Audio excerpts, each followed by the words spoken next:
ഈരാറിനഴകായി ഈരാറ്റുപേട്ട എന്ന ക്യാമ്പയിൻ്റെ ഭാഗമായി കഴിഞ്ഞ 2 ആഴ്ചയായി നമ്മൾ ഈ മീനച്ചിലാറിൻ്റെ തീരത്തിലൂടെയാണ് പ്രിയപ്പെട്ട ചെയർമാനും അതുപോലെ തന്നെ കൗൺസിൽ അംഗങ്ങളും ഇവിടുത്തെ ആരോഗ്യ വിഭാഗം പ്രവർത്തകരുമെല്ലാം കഴിഞ്ഞ നാളുകളിലൊക്കെ ഇത്തരം സംഭവങ്ങൾ ഉണ്ടാകുമ്പോൾ ഒന്ന് ക്ലീൻ ചെയ്യും പോകും.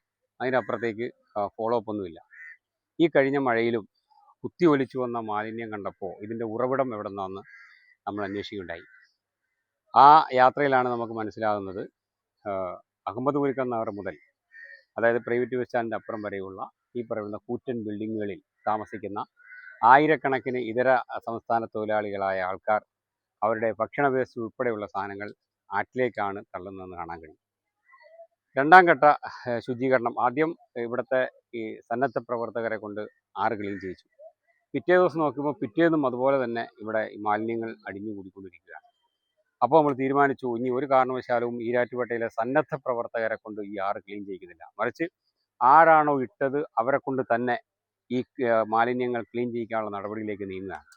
കഴിഞ്ഞ ദിവസം ഈ ബിൽഡിംഗ് ഓണേഴ്സിനെ എല്ലാവരെയും വിളിച്ചു ചേർത്തിട്ട് അവരോട് വളരെ കർശനമായ രൂപത്തിൽ പറഞ്ഞു, ആരാണോ അവിടെ താമസിക്കുന്നത് അവരെ കൊണ്ട് ക്ലീൻ ചെയ്യാമെന്ന് മാത്രമല്ല, ഈ ബിൽഡിങ്ങിൻ്റെ പിറകിൽ വലിയ കാടുകളാണ്, നിങ്ങൾക്ക് ഇതിൻ്റെ ദൃശ്യങ്ങളിൽ നിന്ന് കാണാം, വലിയ കാടുകളാണ്. അപ്പോൾ അതിനുള്ളിലേക്ക് കൊണ്ടാണ് ഈ മാലിന്യങ്ങൾ തള്ളിക്കൊണ്ടിരിക്കുന്നത്.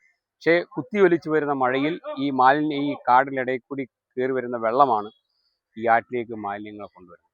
അതുകൊണ്ട് തന്നെ 2ാം ഘട്ടം എന്നുള്ള രൂപത്തിലേക്കാണ് ഇപ്പോൾ ഈ നടപടിയുമായിട്ട് മുമ്പോട്ട് പോകുന്നത്. ഇനി ഈ ഘട്ടം നമ്മൾ ചെയ്യിക്കുന്നത് ഈ ആറ്റിലുള്ള മാലിന്യങ്ങൾ ഇട്ടവരാണോ അവരെ കൊണ്ട് തന്നെ ക്ലീൻ ചെയ്യിച്ച്, രണ്ടാമത് ഈ ബിൽഡിങ്ങിൻ്റെ പുറകിൽ കാണുന്ന ഈ കാടുകളെ ക്ലീൻ ചെയ്യിക്കുക എന്നുള്ളതാണ്. അതിനുശേഷം ഈ ആറിൻ്റെ തീരെ മനോഹരമായ രൂപത്തിൽ ഫ്രണ്ട് ഭാഗം റോഡ് എങ്ങനെയാണോ കിടക്കുന്നത് അതുപോലെ തന്നെ ഈ ആറിൻ്റെ പിറകുഭാഗം നമ്മളാക്കാനുള്ള ഒരു നടപടിയിലേക്ക് നീങ്ങുകയാണ്. കർശനമായ നടപടിയുമായിട്ടാണ് നഗരസഭ മുമ്പോട്ട് പോകുന്നത്. ഇവിടുത്തെ 5ഓ 6ഓ ബിൽഡിംഗ് ഓണേഴ്സിന് വേണ്ടി ഈരാറ്റുപേട്ടയിലെ ബഹുഭൂരിപക്ഷം വരുന്ന ആൾക്കാരും നമ്മൾ നാണം കെട്ടുകൊണ്ടിരിക്കുകയാണ്. മാത്രമല്ല ഈ ആറ് എന്ന് പറയുന്നത് ഒരുപാട് കുടിവെള്ള പദ്ധതികൾ പ്രവർത്തിച്ചുകൊണ്ടിരിക്കുന്ന ഒരു ആറാണ്.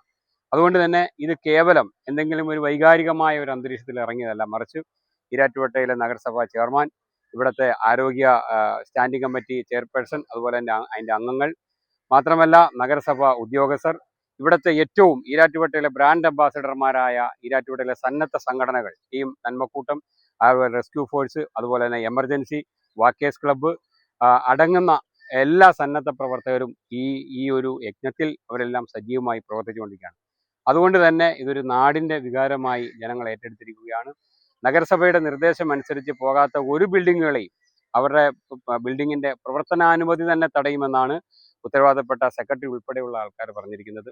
അതുകൊണ്ട് തന്നെ ഈ യജ്ഞത്തിൽ എല്ലാവരും ഒന്നിച്ചൊന്നായി അണിചേരണമെന്ന് മാത്രമാണ് സൂചിപ്പിക്കാനുള്ളത്. ഒരു കാര്യം കൂടി ഞാൻ ഈരാറ്റുപേട്ട നഗരസഭ അധികൃതരോട് പറയാനുള്ളത്, നിങ്ങൾ ഈരാറ്റുപേട്ടയിൽ എന്ത് ചെയ്തു എന്ന് ചോദിക്കുമ്പോൾ അമ്പരചുംബികളായ ഒരു വികസനവും കൊണ്ടുവന്നില്ലെങ്കിൽ പോലും ഈരാറ്റുപേട്ട ഈ മീനച്ചിലാറിനെ മാലിന്യമുക്തമാക്കി എന്ന് പറഞ്ഞാൽ മറ്റു വേറെ ഒരു സേവനവും ഈരാറ്റുപേട്ട നഗരസഭ ചെയ്തു കൊടുക്കേണ്ടതില്ല എന്നുകൂടി സൂചിപ്പിക്കാൻ ആഗ്രഹിക്കുകയാണ്. മുഴുവൻ ആൾക്കാരുടെയും പങ്കാളിത്തം ഈ ക്യാമ്പയിനിൽ ഉണ്ടാവണമെന്ന് ഇതിൻ്റെ ക്യാമ്പയിൻ കോർഡിനേറ്റർ എന്നുള്ള ടീം കോർഡിനേറ്റർ എന്ന രീതിയിൽ വളരെ വിനീതമായി നിങ്ങളോട് അഭ്യർത്ഥിക്കുന്നു.